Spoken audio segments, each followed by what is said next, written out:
बच्चों, आज class maths के इस वीडियो में हम लोग अभ्यास 6 की सवालों को हल करेंगे।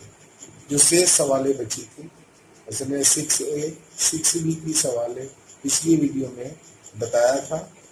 आज हम 6C की सवालों को जो बच्चों ने पूछा है उससे शुरुआत करते हैं। अब जैसे देखिए, इससे पहली सवाल बच्चों ने पूछा था कि सही विकल्प चुनिए। किसी संख्या x और 7 का गुणनफल 28 है तो वो संख्या कहती थी। तो यहाँ लिख देंगे प्रश्नानुसार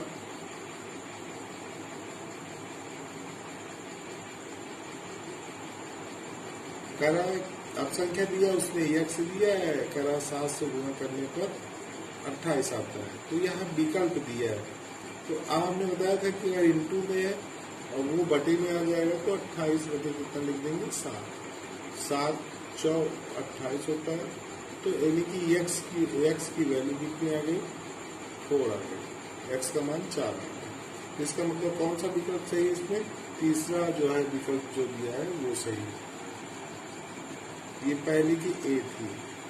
B में इन्होंने दिया है किसी संख्या x में 5 से भाग देने पर, कोई संख्या x है उसे 5 से भाग देने पर कह रहे हैं 7 आता है। तो संख्या बताना है। तो अब बराबर लगा है, यहाँ 1 लिख देंगे। हर में हम 1 लिख सकते हैं, इतनी अगुआ कर देंगे। बजवन इसको बोलते हैं। तो अब 1 से करना में x हो जाएगा और बराबर का चिन्ह 7 × 35, तो यहाँ 35 आ जाएगा। तो जो विकल्प इसमें दिया है 35, विकल्प तीसरा सही है। इसमें सी में ये बहुविकल्पी सवाल थी। एक विषम संख्या, अब ये कह रहा है विषम संख्या 2x + 1 है कह रहा है। तो दूसरी क्रमागत विषम संख्या, तो मैंने आपको बताया था कि अगर जो है एक विषम संख्या है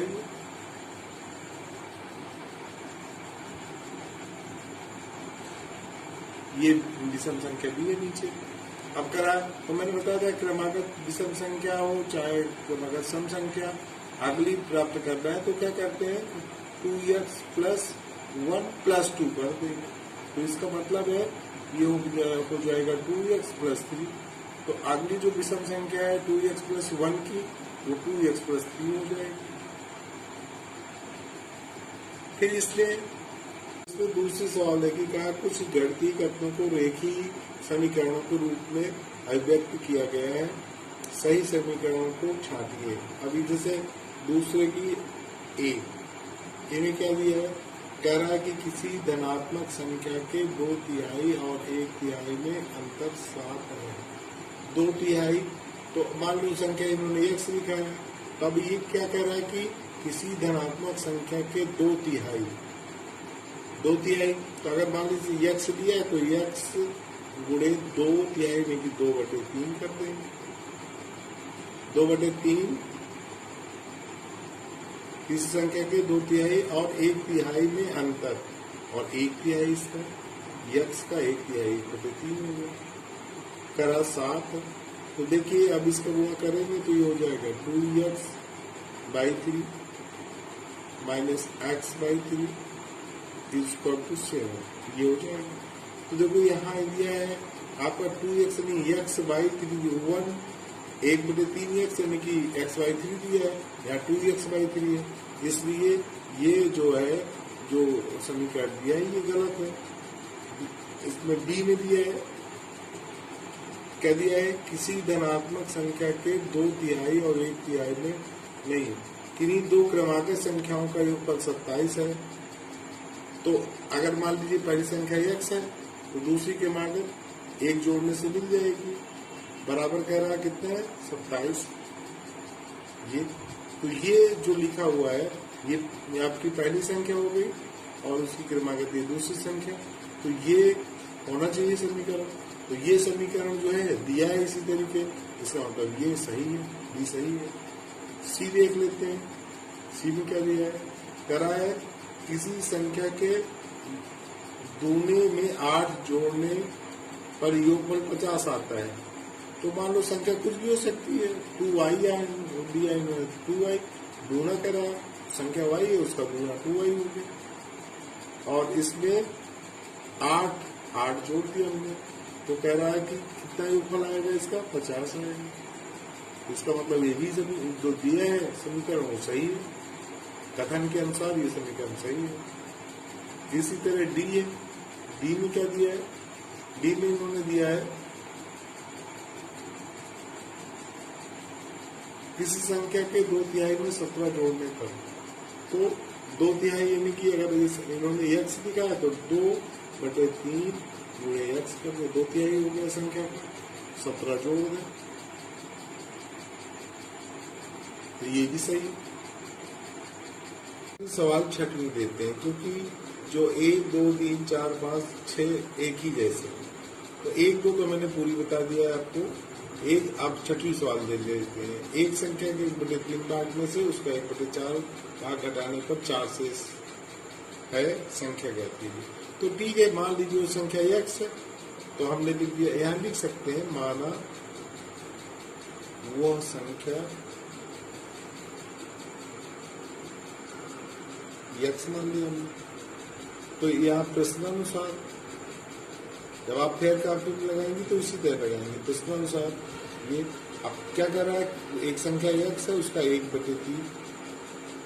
1/3 भाग से उसका 1/4 घटा दीजिए, कितना बचता है बराबर लिख दीजिए 4। ये तो ये हो जाएगा implies that x/3 minus x/4 equal to 4, ये लिख लेंगे।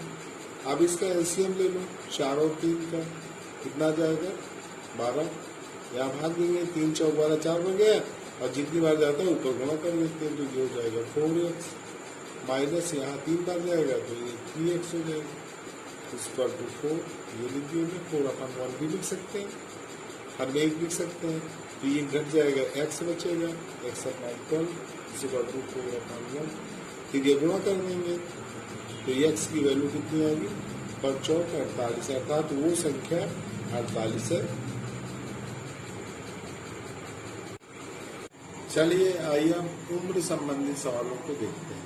माँ की आयु उसके पुत्र की आयु की 5 गुनी है, 8 वर्ष पश्चात माँ पुत्र की आयु से 3 गुनी हो जाएगी, दोनों की वर्तमान आयु ज्ञात कीजिए। वर्तमान तो यहाँ मान लेते हैं, माना पुत्र की वर्तमान आयु, पुत्र की वर्तमान आयु हमने मान लिया x वर्ष, अतः माँ या लिख देंगे माँ की वर्तमान आयु कितना हो जाएगा, ये हो जाएगा आपका 5x वर्ष, 5 गुनी कह रहा है। अब इसके बाद 8 वर्ष पश्चात, तो यहाँ लिखेंगे 8 वर्ष बाद पुत्र की आयु, और यहाँ लिख देंगे बराबर करेंगे 8 वर्ष बाद माँ की आयु, ये लिख देंगे। अब जो कह रहा है इम्प्लाई दैट, तो देखिए 8 वर्ष बाद यदि कि 8 जोड़ देंगे तो पुत्र की आयु x थी, उसमें 8 प्लस कर दिए, और माँ की आयु 5x थी, तो 8 वर्ष बाद ये हो जाएगा। तरह 8 वर्ष बाद पुत्र की आयु, माँ पुत्र की आयु से 3 गुनी, तो 3 गुनी कौन हो जाएगी, यानी कि ये तिगुना हो जाएगा, तो इसमें 3 से गुणा करें, क्योंकि हमने बराबर का चिन्ह दिखाया है, तो इसमें 3 से गुणा करेंगे तो हो जाएगा 3x प्लस 8 की 24, और ये 5x प्लस 8, अब बराबर हो जाएगा, अब मान निकल आएगा, यहाँ हो गया 3x माइनस 5x, चर्चा एक तरफ कर दिए, संख्या एक तरफ कर दी, ये अब ये हो जाएगा -2x, और यहाँ आ जाएगा -16, ये माइनस से माइनस कट जाएगा, 2 से इसको काट सकते हैं, 2 8 16, चाहे अपान में करके काट दो, चाहे ऐसे काट दो, x बराबर 8 वर्ष, अर्थात जो है यक्स किसकी आयु आपको माना था, पुत्र की वर्तमान आयु, तो 8 यहाँ लिख देंगे, पुत्र की वर्तमान आयु बराबर 8 वर्ष तथा माँ की वर्तमान आयु 3 गुना कर देंगे इसका, नहीं 5 गुना है तो ये हो जाएगा 8 गुने 5, 40 वर्ष हो जाएगा। यही पूछ रहा था, आपने उत्तर निकाल दिया। तो 8 वर्ष पुत्र की आयु और 40 वर्ष माँ की आयु। चलिए उम्र से संबंधित अगले सवाल देखते हैं। माया अपने 5 वर्ष के बच्चे से इस समय 20 वर्ष बड़ी है, आपसे कितने वर्ष पश्चात उसकी उम्र बच्चे की उम्र की 3 गुनी हो जाएगी। यहाँ लिख देंगे। तो देखो इसमें कह रहा है कि 5 वर्ष के बच्चे, यानी कि यहाँ लिख दें बच्चे की वर्तमान आयु, बच्चे की वर्तमान आयु, वर्तमान आयु। तो यहाँ लिखेंगे माया की वर्तमान आयु, वर्तमान आयु, तो ये हो जाएगा 20 + 5, 25 वर्ष हो जाएगा। आप कह रहा है कि कितने वर्ष, यहाँ लिख देंगे माना n वर्ष बाद ऐसा होगा। क्या होगा, अब शर्त दिया इसमें n वर्ष बाद मान लिया, तो अब n वर्ष बाद यहाँ लिख देंगे n वर्ष बाद, n वर्ष बाद पुत्र की उम्र,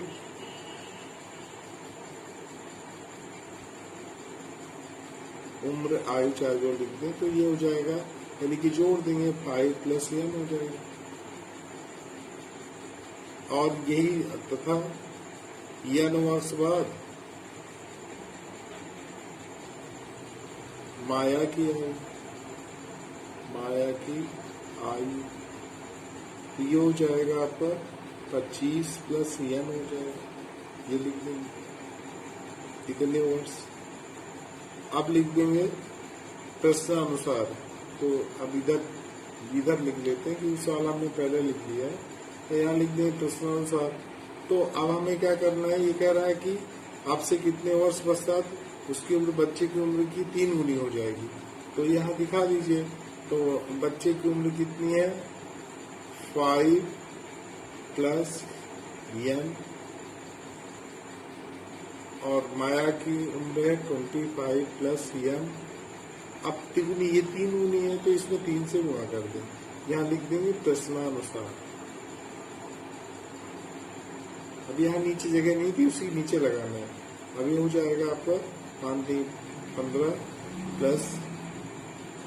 3n = 25 + n। ऐसे करते हैं, n एक तरफ कर दीजिए, तो 3n - n = 25 - 15, ये हो जाएगा 2n = ये कितना आ जाएगा 10। इसलिए n = 10/2।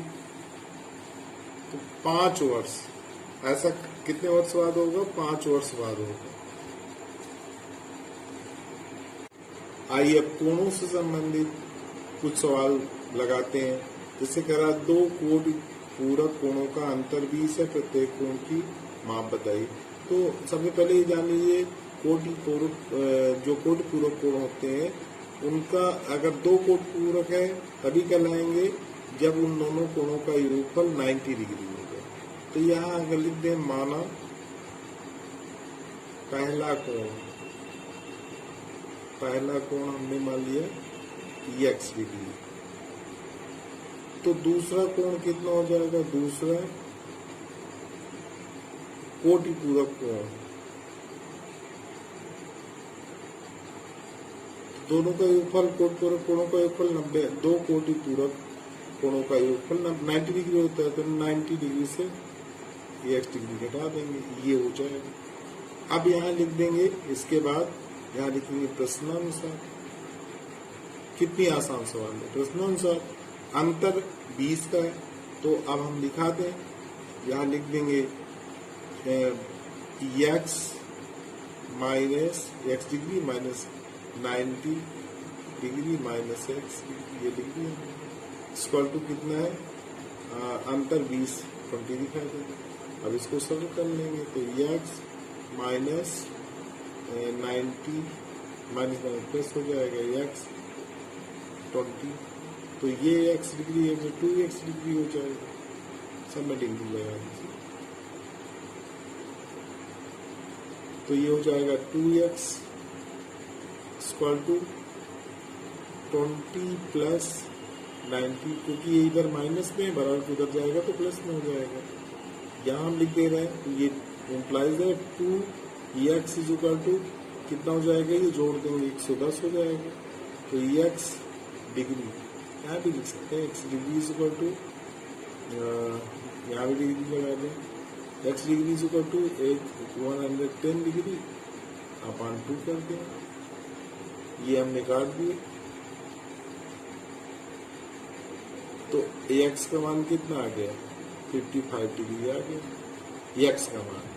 तो दूसरा को ये कोण आपका आ गया पहला कोण, और जब दूसरा निकालेंगे तो 90 से 55 घटा देंगे, 90 डिग्री से 55 डिग्री घटाएंगे तो कितना आएगा, दूसरा कोण पूरा कोण 90 माइनस x है, मान लेंगे 90 माइनस 55 डिग्री, और 5 जोड़ो 60, 35 डिग्री हो जाएगा। अगली सवाल देखते हैं। समकोण त्रिभुज के दो न्यून कोणों का अनुपात दिया है, कितना है 7:11, यानी कि 7 अनुपात 11 कोणों के मान ज्ञात कीजिए। तो इसका सबसे आसान तरीका है, अगर रेशियो में दिया है तो यहाँ लिख दें, माना पहला कोण 7x लिखें, अतः दूसरा कोण आपको कितना हो जाएगा 11x। अब क्या कर रहा है, दो न्यून कोणों का अनुपात दिया है, तो कोणों के मान ज्ञात कीजिए। दो न्यून कोणों का योगफल कितना होता है, दो न्यून कोणों का योगफल। अब देखिए, दो न्यून कोणों का योगफल 90 डिग्री किस में होगा, क्योंकि इसने दिया कंडीशन समकोण त्रिभुज है। समकोण त्रिभुज का मतलब है एक कोण पहले से 90 डिग्री, ये 90 डिग्री, जैसे ये समकोण त्रिभुज है, ये 90 डिग्री का है ये, तो ये दोनों कोण जो है ये 30 का हो सकता है, ये 60 का हो सकता है, और ये जो है यानी कि 90 डिग्री कोण ये 45 का हो सकता है, ये 45 का हो सकता है, ये 60 का हो सकता है, ये 30 का हो सकता है। कि समकोण त्रिभुज में दो न्यून कोणों का योगफल 90 डिग्री और 90 डिग्री लिख दिया हमने। अब तो यहाँ योगफल लिख देंगे, यानी कि जोड़ दें इसको 7x और plus 11x equal to 90 degree.